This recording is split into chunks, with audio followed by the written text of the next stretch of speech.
Apa ciri-ciri selanjutnya? Ya, biasanya dia ada anggota badannya yang agak berat. Anggota badannya yang agak berat dan diperiksa medis itu tidak ada penyakit medis. Entah di kaki, entah di pundak, entah di kepala, mungkin atau di mana, di tangan, atau di paha, atau di lengan, di punggung, di leher, di atas leher. Jadi ada anggota yang agak berat, diperiksa secara medis ternyata bukan penyakit. Ya. Kemudian yang ketiga, biasanya ada suara-suara yang membisik-bisikkan dan itu hampir terdengar jelas seperti suara manusia berbicara. Kalau yang waswas syaitan kan mereka membisik-bisikkan kita melakukan kejahatan, tapi kita tidak mendengarkan langsung kan. Ditangkap oleh indera lain sehingga kita paham bisikan-bisikan syaitan itu. Sebagaimana Pak malaikat juga mengajak kita kepada kebaikan, kita tidak mendengar secara langsung, tapi ada yang masuk ke dalam hati kita seperti itu. Nah itu tidak seperti itu. Dia sudah merasa selalu dibisik-bisiki, misalkan kamu akan mati, kamu akan sengsara, kamu akan begini, seperti itu. Ada kok seperti di telinga itu terdengar ada yang berbicara. Itu sudah diganggu. Atau yang selanjutnya melihat sosok. Sering melihat sosok, misalkan di sana ada jin, di sini ada jin. Saya pernah meruqyah orang yang laki-laki pemuda dan dia ada jin wanita jatuh cinta kepadanya. Jadi pas mandi malam-malam saya mandi katanya, wih ada wanita rambut panjang di belakang. Aduh, kata saya, Allah ya Rabbana ya. Jadi hati-hati seperti itu ya. Jadi ada juga ya, ada jin laki-laki suka kepada wanita, ada jin wanita suka kepada laki-laki ya. Subhanallah. Jadi ada kejadian, kita pernah meruqyah seorang, dia dibawa ke suatu tempat dan ternyata karena dia sudah tubuhnya dimasuki, dia bisa melihat, jadi kelihatan siapa saja penghuni kebun itu. Ternyata di sana ada seorang wanita yang sangat cantik sekali katanya. Cerita ke kawan-kawannya, ya Allah, ada wanita cantik belum berjilbab. Kemudian selanjutnya didatangi lewat mimpi. Dia datang sama keluarganya, ingin mengutarakan maksud dan tujuan. Ya Allah, tapi dia sudah berjilbab, masih mengatakan dia itu sangat cantik. Allah musta'an. Akhirnya apa?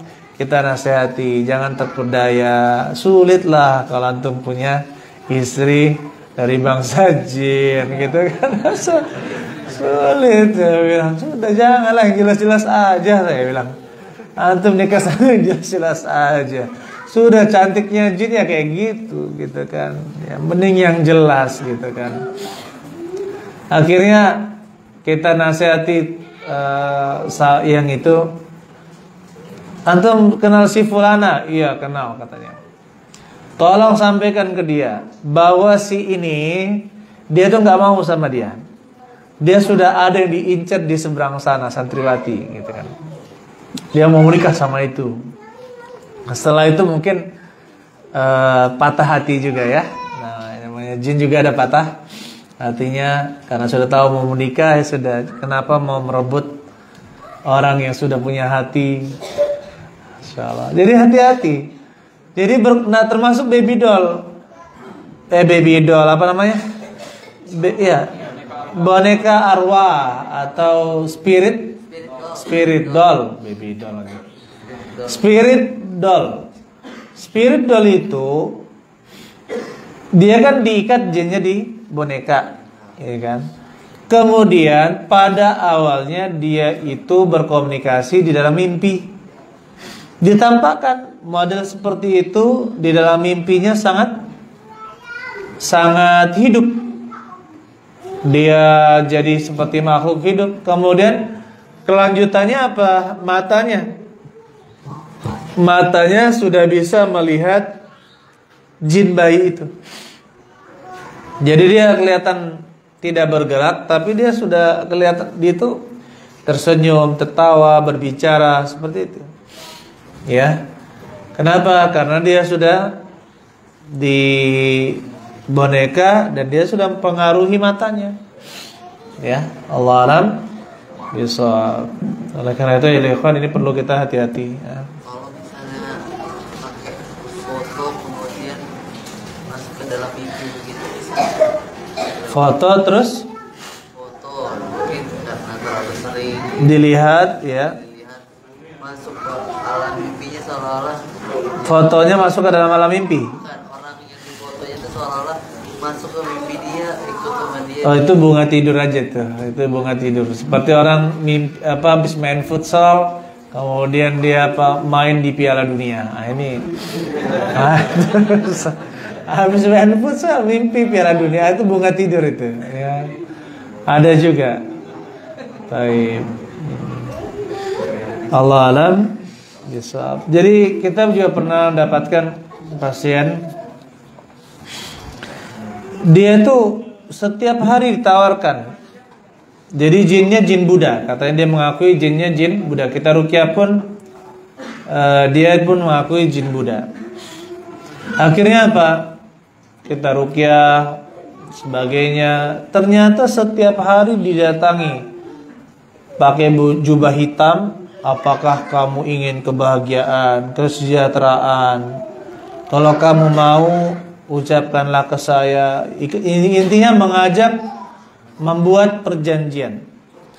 Ternyata perjanjiannya itu ada perkataan-perkataan yang memang itu ikatan dengan jin ya. Satu sisi jin itu mendapatkan keuntungan gratis hinggap di dalam tubuh seseorang, gratis dia makan, dimakan juga gitu kan. Nah, itu keuntungannya. Kita katakan ayyuhal ikhwan rahimani wa rahimakumullah, saudara sekalian ya. Inilah alam jin yang selalu kita minta tolong kepada Allah Subhanahu wa taala agar terhindar dari gangguan-gangguan jin. Allah alam bisawab. Barakallahu fikum jami'an. Subhanakallahumma hamdik asyhadu an la ilaha illa anta astaghfiruka wa atubu ilaik. Assalamualaikum warahmatullahi wabarakatuh.